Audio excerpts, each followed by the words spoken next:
natin, bigay natin yung build nito ni Kukay Gaming kung anong ginawa ko. Pero huwag kayo mag-expect ng masyadong maayos na build dito kasi kumbaga hindi ko naman siya inano talaga yung sa lahat kung ano yung mga meta, no?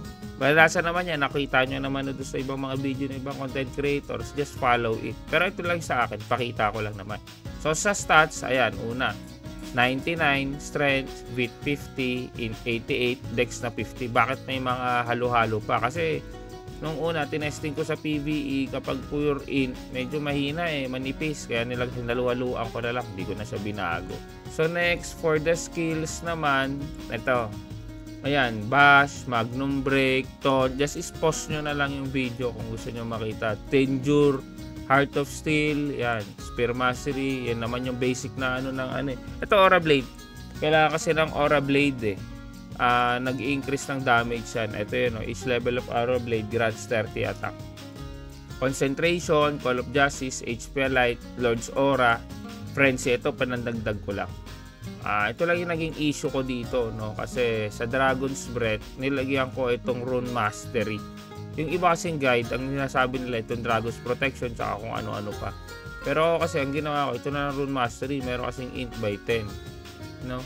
Kaya ayun, yun ang ginawa ko. Although ito hindi ko pa nagagawa talaga to, pero nilagyan ko lang ng Rune Mastery just in case in the future kaya ka nga Rune Knight tapos di ka gagawa ng rune, di ba? So ayun yung ano ko lang diyan. Baka pwede kasi yan magawa ka ng paraan, hindi pwede ka magawa ng sarili mong rune, di ba? Ito nga hindi ko na rin nalagyan, gusto ko sana lagyan tong Power of Rune pero alang kulang na. So dilagay ko na lang yung kulang yung butal dito sa Dragon's Protection, pampakunat.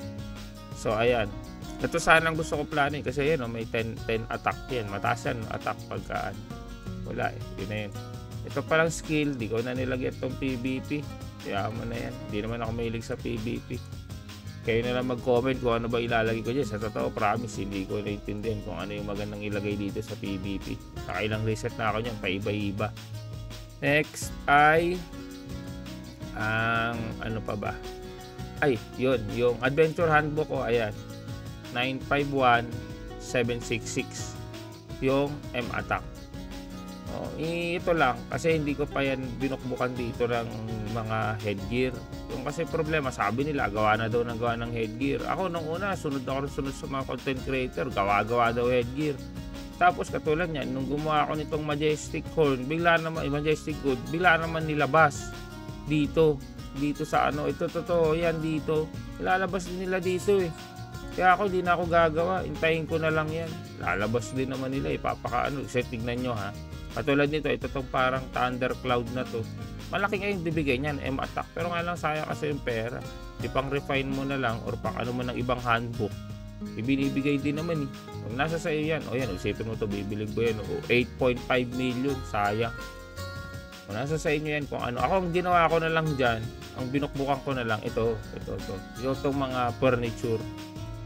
Kasi ito wala ka namang ibang other ways para makuha ito kung hindi siya lock talaga katulad yan pwede na pala, ayoko lang, pwede na pala yun. Stone na tayo. Yan, sakto. Kita nyo pa. Yun, 1.5. Yun mga yan, no? Yan, maganda lang naman kasi sa Rune Knight, sa ating mga Rune Knight, yung natitirang lahi natin, maganda dito dahil M attack tsaka attack, pag Dragon Breath build ka, kahit yung AA na dipokpok, pwede parehas. Kaya okay din. Dito sa cards, hindi pa rin, hindi ko na rin masyado. Yung iba, binili ko na yung ibang deposit ng attack. Pero yung iba, hindi na rin. Sayang. Tayin ko na lang kasi nakukuha nyo naman yan dito sa Oracle. Dito. Yung dito sa Oracle Dungeon, nakukuha nyo naman yan dito Hintayin mo na lang, no? Ayun, dami-dami dyan card hintayin mo na lang dyan kapag naibigay, edi thank you. Pag ang technique na naman dito sa laro to, chill ka lang, huwag ka magmadali. Pag nagmadali ka, yun, papagastos ka ng pera. Ito katulad dun sa akin, pagastos pa ako sa mga yan. Yan ang gusto ko Pero ito naman tayo sa equipment, no? Yan, plus 15. Pero alam, banu yung moral, no? Kasi share ko lang paano ko nagawa yan. Ang ginawa ko lang dyan, meron na akong plus 10 yan na Lance of Dragon Tamer na parang moral 10 ata nun. Moral 10 or moral 10. yung depth or 10%. Kaso nga lang, ang problema, ang ginawa ko, pumalo ako ng isang normal lang na Lance of Dragon Tamer. Yun, pinala, dire-diretso, plus 15. Ayan yung card na pala, Preoni, Drake Star.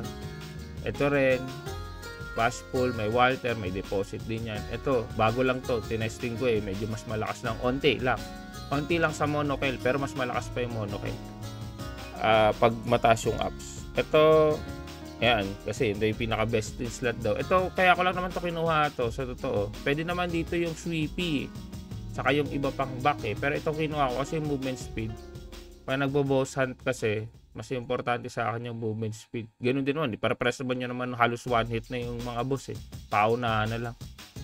Ito naman yan, yung kasi may attribute damage. Ito naman tayo sa Rosa Bracelet, ayan, plus 12 na yan. Armor breaking 2. Ito, nilagyan ko lang ng Gorgons kasi papakunat ng onte.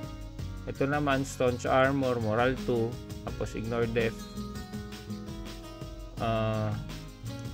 Munak card yung ano niya. Ito naman ay Ancient Cape. Tapos ito, wala pa akong pwedeng mailagay, kaya ito na lang na yung free card. Tapos ito, Banu din, may ma-attack pa.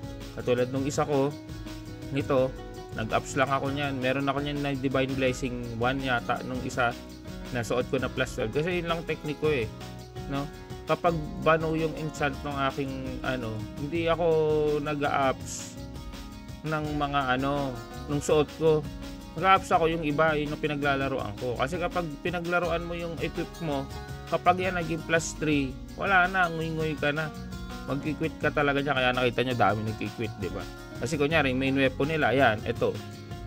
Kaya plus 13 to. Ipipilit yan. Kahit magkadugo-dugo na yung puwet, naging plus 15. Tapos pag naging plus 3, wala na, quitting na, binibenta na yung account. Ako hindi, ginagawa ko dyan.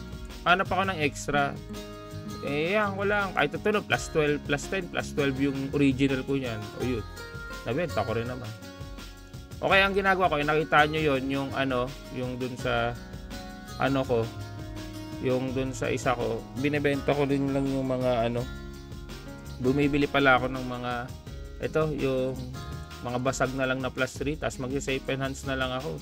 Kasi ito, may satisfied naman ako sa enchant nito Kaya, ko na lang siya. Ibebenta ko na, bumibili na lang ako ng, Next is itong, wait lang. Ayan nag-pre-order na lang ako ng mga Rosa Bracelet. So, ito susunod na equipment, ayan. Tapos, Blessing 2, okay na rin yan. Pagkatapos ko nitong Rosa Bracelet, ma-safe enhance 2 plus 15, ito naman. Magastos kung magastos. May pera ka, gastos ka, paunti-unti. Lalo na yan, meron itong bagong recharge. So, saan yun? 2. Wala lang akong pera, pambili pa niya. Pero, next pala is ito nakachamba. Marami nang ganito, no? Yung Eye of Dulahan na Melee 10. Sobrang dami na dyan. Naka-post. Kasi ito pa, yung card ko dyan, si Biochemistry. Yan, pini-HP ko rin yan. Ito, Orion's Gloves. Ito, papalitan ko to. No? Tayo ng video pang analysis yung dalawang yan. Ang pinaka-pating kong best in slot dyan, kung gusto mong pares plus 15 yan, dalawang Eye of Dulahan na plus 15. Ito kasi, mas malakas lang to, mas mura lang to, plus 12 pa lang, 20% time attack. Ito, kailangan plus 15 bago mag 20%. Pero kasi may tagdiyan nyo, meron siyang dagdag na SP recovery, tsaka dagdag na onting stats, yung dex tsaka int. Ito kasi 8-8 lang. Ito, 10-10. No? Pero nga lang, kailangan plus 10 to. No? Pero nga, currently kasi ngayon, mas marami nitong Eye of Dulahan na 10%. Okay? So, Aesir naman, hindi ko na sana iso-showcase yung Aesir. Kasi pag Dragon's Breath, alam na ng mga matatagal na DB yan. Dragon's Breath enhance lang yan, no-brainer.